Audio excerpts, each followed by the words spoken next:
আসসালামু আলাইকুম সবাইকে বরিশাল ইনকিউবেটর থেকে স্বাগতম। আপনাদেরকে গত পর্বে আমি আর্দ্রতা কিভাবে বাড়াবেন সেই একটা টিপস দিয়েছিলাম। তো আজকেও আপনাদেরকে আরেকটা টিপস দিব, যেটা আপনি আর্দ্রতা যদি প্রাথমিকভাবে না বাড়ে, এই টিপসটা ফলো করলে আপনি আশা করি একটু হলেও আপনার আর্দ্রতা বাড়বে ইনশাআল্লাহ। চলুন আপনাদেরকে দেখাই কিভাবে আপনারা আর্দ্রতাটা ২য় পরে বাড়াবেন। প্রথমে আমি মেশিনটা নিয়ে নিলাম। তো মেশিনটা খুলে আপনাদের এখানে ঢাকনা আছে, ঢাকনাটা খুলে আপনারা লাইট দিবেন। ৬০ ওয়াটের লাইট ব্যবহার করবেন। আমাদের মেশিনে সাধারণত আমরা ৬০ ওয়াটের লাইট ব্যবহার করি। তো আমি লাইটটা আপনার জ্বালিয়ে নিলাম। এরপরে আপনার যেটা কাজটা করবেন, গত পর্বে দেখাইছিলাম যে ১ কাপ পানি দিবেন।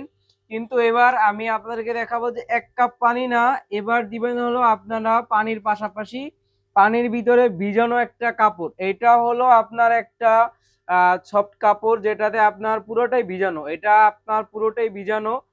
পানিটা দেখতে পাচ্ছেন যে এটা পুরোটাই ভিজানো। এই ভিজানো কাপড়টা দিলে আপনার এই সরাসরি এখানে রেখে দিবেন। এখানে রেখে দিলেই আপনার হলো যে ভিজানো কাপড়টা যদি আপনি এখানে রেখে দেন, তাহলে আপনার এই লাইটের তাপ থেকে আর্দ্রতা শোষণ করে আপনার আর্দ্রতাটা বাড়বে খুব তাড়াতাড়ি। এই এই এই পদ্ধতি ব্যবহার করে খুব তাড়াতাড়ি আপনি আর্দ্রতা বাড়াতে পারবেন। আপনারা ভালো করে দেখে নেন যে আপনার এখানে হলো একটা কাপড় ব্যবহার করা হয়েছে, মোটা কাপড় সুন্দরভাবে। এইটা আপনার এইভাবেই দিবেন আপনি, এরকম একটু কাপড় বাইর করা থাকবে কিন্তু কাপড়টা সম্পূর্ণ ভেজা থাকবে।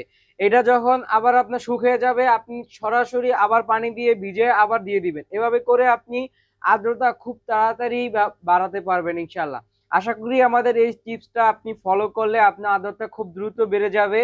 এবং যদি এরপরেও আপনার আর্দ্রতা না বাড়ে, তাহলে আমরা আরেকটা ভিডিও দিব যেটাতে আরেকটা টিপস পাবেন, যার মাধ্যমে আপনি আরো ভালোভাবে আর্দ্রতা বাড়াতে পারবেন।